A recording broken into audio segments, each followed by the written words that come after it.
पूर्वज मानने वाली ये परंपरा आज नागपुर से चलकर इस धौत नगर में पहुंच गई है।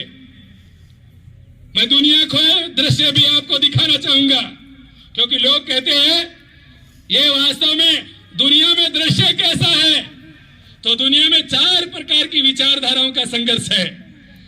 ये विचारधाराएं, पहला है मरियम पुत्र। मरियम पुत्र है ईसाई।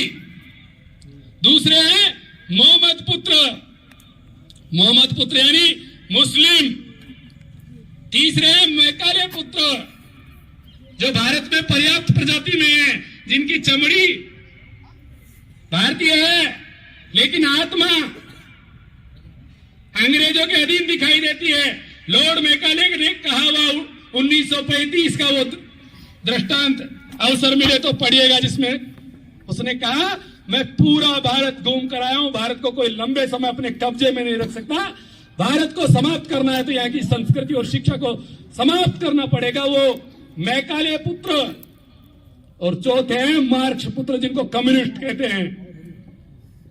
ये चारों प्रकार की विचारधारा कम्युनिस्ट को और थोड़ा समझना हो तो जिनकी निष्ठा भारत में नहीं है, उनकी निष्ठा चीन में है। ऐसी साम्यवादी ताकतें भारत को तोड़ना चाहती हैं। मैं दुनिया के इस दृश्य में ये विचार का क्या संघर्ष है वो भी मैं आपके सामने रखना चाहूंगा। इस्लामी जगत, मस्कट, दुबई, ओमान, संयुक्त अरब अमीरात, ये वो देश है जिनको गल्फ कंट्री, खाड़ी देश कहा जाता है। दुनिया में जितने आतंक के काम हैं, ये फंडिंग उनको यहीं से होती है। इनकी सबसे बड़ी ताकत है पेट्रोलियम पदार्थ। पिछले दिनों का दृश्य आपने देखा होगा, मोरारी बापू वहां की मस्जिदों में कथा कर रहे हैं, वहां की बेग में अपने सिर पर रामायण रखकर दुबई की सड़कों पर पैदल मार्च कर रही है, संयुक्त अरब अमीरात की गलियों में घूम रही है। तो आपके मन में आ रहा होगा ये क्या चल रहा है। ये दुनिया में एक्स मुस्लिम, एक्स ईसाई का मूवमेंट है। दुनिया तेजी से ये इस्लाम और ईसाईयत के चंगुल से, साम्यवाद के, कम्युनिज्म के उस जाल से बाहर निकलना चाहती है। इनकी सबसे बड़ी ताकत है पेट्रोलियम पदार्थ। आज मैं मंच से कहकर जा रहा हूं, 3 साल के पश्चात ये इनकी दुकानदारी बंद हो जाएगी, क्योंकि दुनिया ऊर्जा के रूप में इलेक्ट्रिक, हाइड्रोजन, सौर ऊर्जा की ओर चल पड़ी है। इनका आने वाले समय में ये पेट्रोलियम पदार्थ बिकेंगे नहीं। जब ये नहीं बिकेंगे तो इनके पास खाने की, अन्न की व्यवस्था भी नहीं है। जरा अपने को पढ़ लेना चाहिए। दुनिया का सबसे बड़ा मुस्लिम देश है जिसका नाम है इंडोनेशिया। 16,500 द्वीपों का देश है। उस द्वीप को देखोगे, पढ़ोगे तो ध्यान में आएगा, जो 100% मुस्लिम राष्ट्र है। वहां का सैनिक जब परेड करता है तो बालाजी को धोख लगाता है। भारत से ज्यादा रामलीला और राम कथा उस इंडोनेशिया में होती है। हर चौराहे पर भगवान श्री कृष्ण का, गीता का ज्ञान देते हुए फोटो मिल जाएगा, मूर्ति मिल जाएगी। वहां कोई भी व्यक्ति गद्दी पर बैठता है तो राजा राम सुकर्णो कहलाता है। अभी सुकर्णो वहां के राष्ट्रपति थे। उन्होंने कहा मैं राजा राम, भगवान राम की 16वीं पीढ़ी इस इंडोनेशिया में राज कर रही है। वहां की एयरवेज का नाम गरुड़ एयरवेज है। नोट पर लक्ष्मी, गणेश और राम जी का फोटो है। अभी 4 महीने पहले उसी सुकर्ण की पोती सुकमावती ने 50,000 मुसलमानों के साथ इस्लाम को छोड़कर भारतीय धर्म की दीक्षा ली, हिंदू बन गए। आने वाले समय में आप इंडोनेशिया एक नया हिंदू राष्ट्र बनते हुए देखेंगे। ये मैं आपको आज पूरा अभ्यास बता रहा हूं। मैं आपको बताना चाहता हूं ईसाई जगत की बात। एक समय था जिस समय इस अमेरिका की बहुत दादागिरी थी। उस अमेरिका का थोड़ा वर्णन आपके सामने कर देता हूं ताकि आपको पता रहे। वो अमेरिका जिसके 60% आबादी का मानसिक संतुलन ठीक नहीं है, तनाव में रहते लोग। 40% आबादी नींद की गोली लेकर सोती है। उसी अमेरिका की वैज्ञानिकों की सबसे बड़ी संस्था है जिसका नाम नासा है, उसके 37% वैज्ञानिक भारतीय हैं। वो सिलिकॉन वैली जिसमें चिप बनते हैं, उस सिलिकॉन वैली के 70% लोग भारतीय हैं।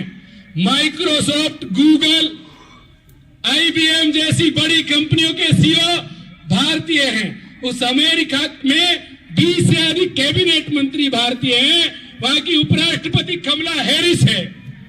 और वहां स्टील किंग जिसको कहा जाता है, वो चूरू का बेटा, राजगढ़ का बेटा लक्ष्मी निवास मित्तल है। यह आपको जानकारी रहना चाहिए। मैं आपको इंग्लैंड की कहानी भी बता देता हूं। वो इंग्लैंड जिसने 200 साल भारत पर शासन सत्ता में हस्तक्षेप किया होगा, राज किया होगा यहां, उस इंग्लैंड में भी 28% डॉक्टर भारतीय हैं। उस इंग्लैंड में पिछले दिनों जब कोरोना आया, उस इंग्लैंड को जिसने चलाया, वहां का प्रधानमंत्री बीमार हो गया, वहां का राज परिवार कोरोना से पीड़ित हो गया। उस इंग्लैंड को जिसने चलाया, उस महिला का नाम है, वो भारत की बेटी प्रीति पटेल है, जो वहां की गृह मंत्री थी। उसने उस इंग्लैंड को चलाया।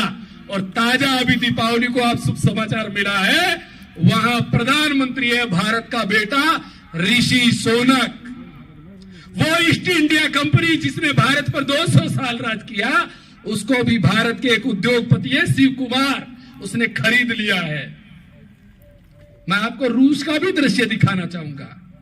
वो रूस जो 100% ईसाई देश है, उसमें पिछले 3 वर्ष में 6% लोगों ने शपथ पत्र देकर कहा, हम हिंदू बनना चाहते हैं, भारतीय बनना चाहते हैं, और बन गए। उस रूस की 25% महिलाएं, 25% आबादी हिंदू रूप में रहती है, एगोसित रूप में 25% महिलाएं साड़ी पहनती हैं। वो चीन जो दुनिया को ड्रैगन के नाम पर, खाने के नाम पर डराता था, इस कोरोना ने उस चीन का कचूमर निकाल दिया है। अभी तक उभर नहीं पाया वो।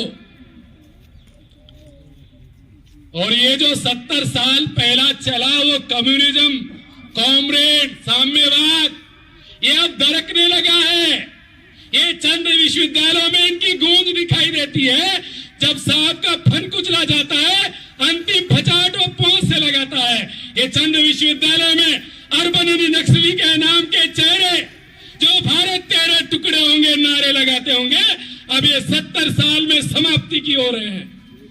मैं आपको बताना चाहता हूं, इस कोरोना में भी यूरोप की एक लेखिका ने 5 बातें लिखी। वही 5 बातें कहकर मैं अपनी बात को पूरा कर दूंगा।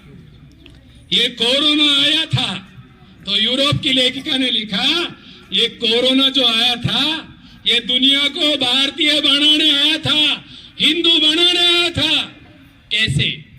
तो उसने पहला वाक्य लिखा कि भारत के लोग जब भी घर से बाहर जाते हैं, हाथ पैर धोकर, स्नान करके, कपड़े बदल कर ही अंदर आते हैं। इस कोरोना ने सिखाया, भया घरासू बाहर गयो है तो हाथ पैर धो क्या, नहा क्या, कपड़ा बदल क्या। कोरोना ने दुनिया को पहली बात यही सिखाई। यूरोप की लेखिका ने लिखा। आगे दूसरी बात उसने लिखी कि भारत के लोग कहते हैं, भया मोटो खा और मोटो पैर, ताजा खा और ताजो पैर। इसका मतलब यह है, दूध, दही, घी, छाछ खाएगा, ताजा फल, ताजा सब्जी खाएगा, कोरोना उसको नहीं होगा। कोरोना किसको होगा? तो डिब्बा बंद भोजन, junk food, fast food, pizza, chow mein, burger, cold drink, soft drink जो पीता है, ये कोरोना उसको होता है। तीसरी बात उसने लिखी, ये भारत के लोग बहुत बुद्धिमान हैं, यहाँ की महिलाएं तो डॉक्टर से कम नहीं है, सर्जन से कम नहीं है, ऐसा उसने लिखा।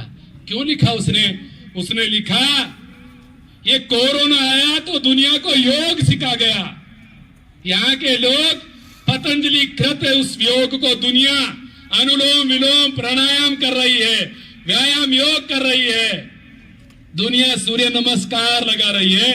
और आगे उसने कहा, ये आयुर्वेद तो यहाँ की रसोई के अंदर बैठा है, यहाँ की महिलाएं इतने चिकित्सक से भी ज्यादा जानकार है, तुरंत बता देती है जुकाम लगेगी तो भैया ये 2 लूंग जरार बूनर ले लिए, खांसी होगी तो भाई अदरक की गांठ ले ले, पेट में दर्द हो रहे हो तो सौंठ कूट के ले ले, और भाई ज्यादा बुखार को जोर हो रहा है तो नींबू वाली चाय पी ले।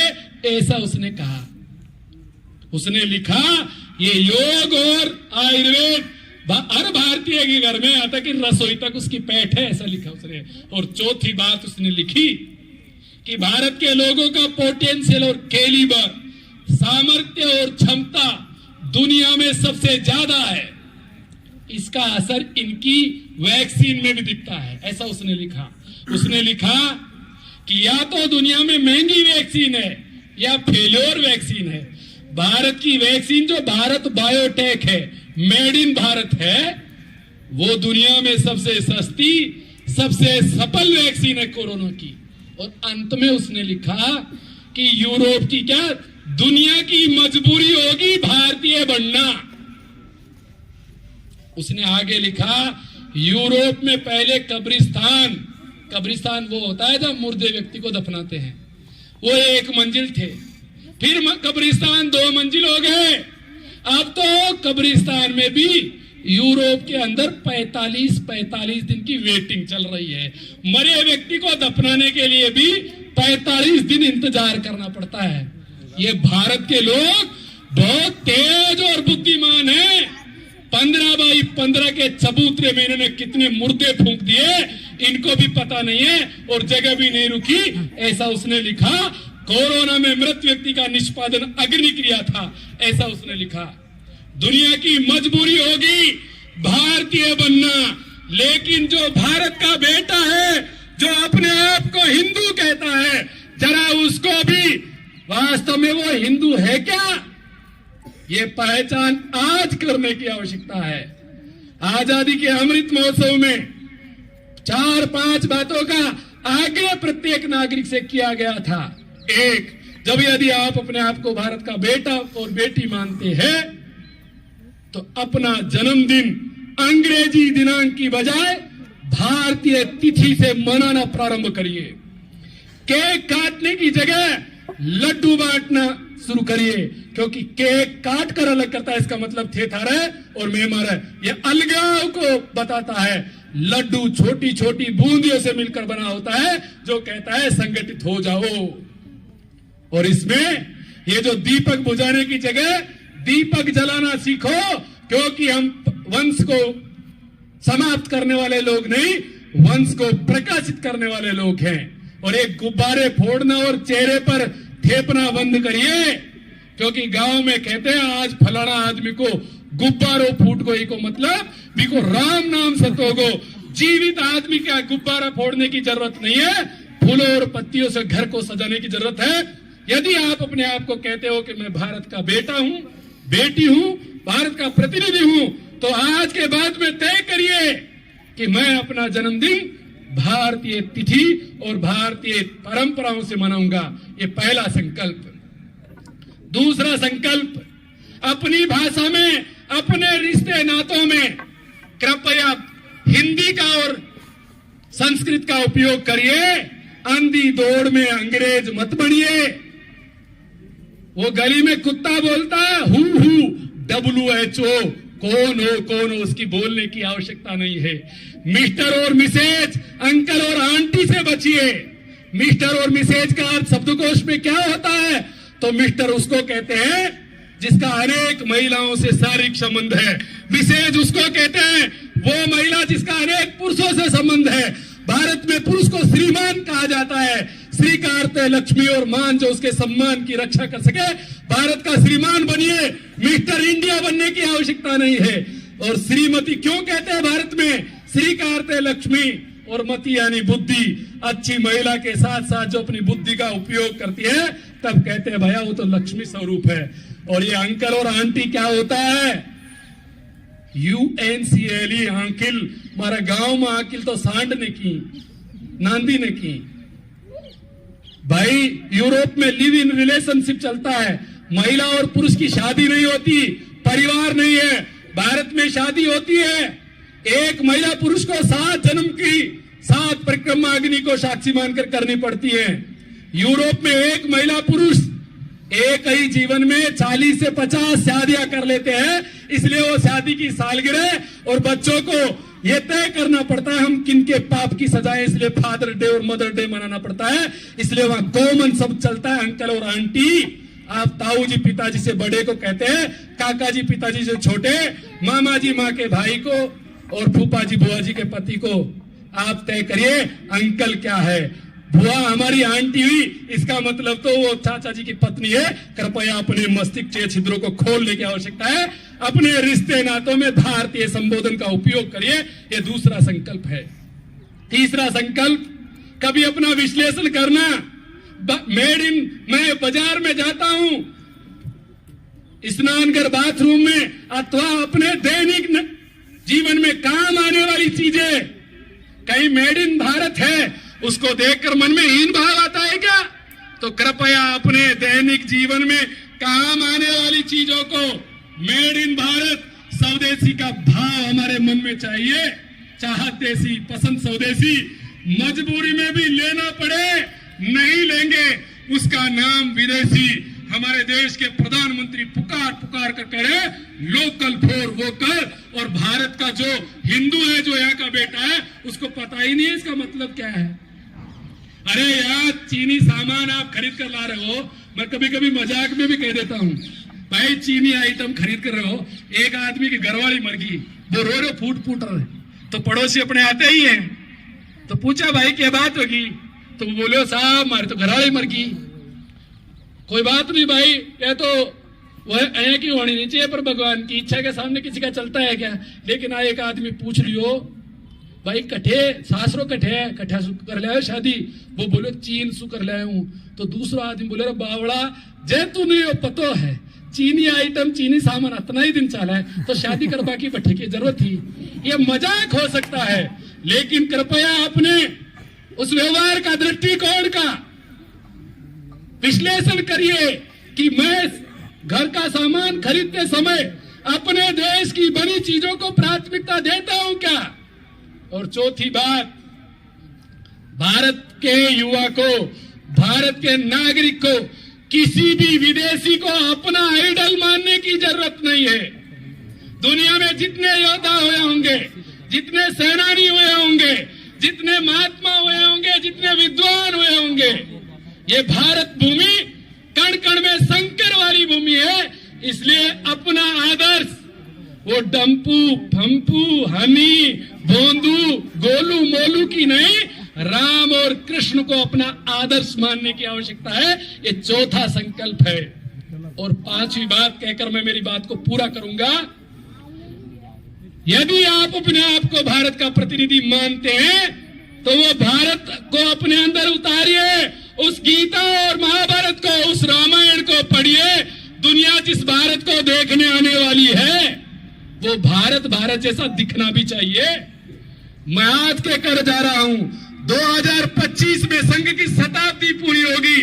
दुनिया में एक्स मुस्लिम एक्स ईसाई का जो मूवमेंट है वो तेजी से बढ़ रहा है।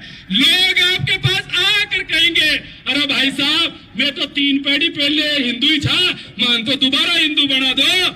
लेकिन जिनके जिम्मे हिंदू बनाने का काम है, वो वास्तव में सही अर्थों में हिंदू है क्या? उस हिंदू जीवन पद्धति व्यवहार को जीता है क्या? आज तो मजाक लगता होगा, लेकिन 2025 के पश्चात एक बहुत बड़ा नारा खुलने वाला है। इस विचार के संघर्ष में ये दुनिया में भारत का जो विचार है, हिंदू विचार है, शाश्वत विचार है, ये दुनिया इसके पीछे चलने वाली है। मैं एक बात और बता दूं आपको, आज तो आपकी तैयारी नहीं होगी, लेकिन 2025 के पश्चात जब लोग आकर कहेंगे भाई साहब ये माने भी हिंदू बना दोगा के, तो आपकी तैयारी कैसी चाहिए।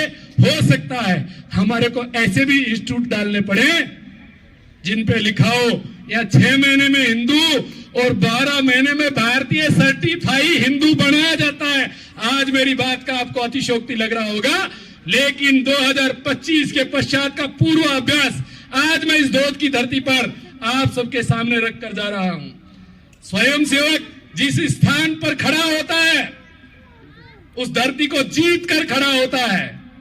तो अभी पूजनीय सरसंघ चालक जी ने 3 बातों का आह्वान किया जो उन्होंने अवतरण में कहा कि हम संघ के स्वयंसेवक जिस स्थान पर रहते हैं, मैं जिस गांव में रहता हूं, मेरे सभी जाति बिरादरी के लोग ये एक देव स्थान, ये हम सभी स्वयंसेवकों की जिम्मेदारी है। दूसरा, कहीं कुआं है, नल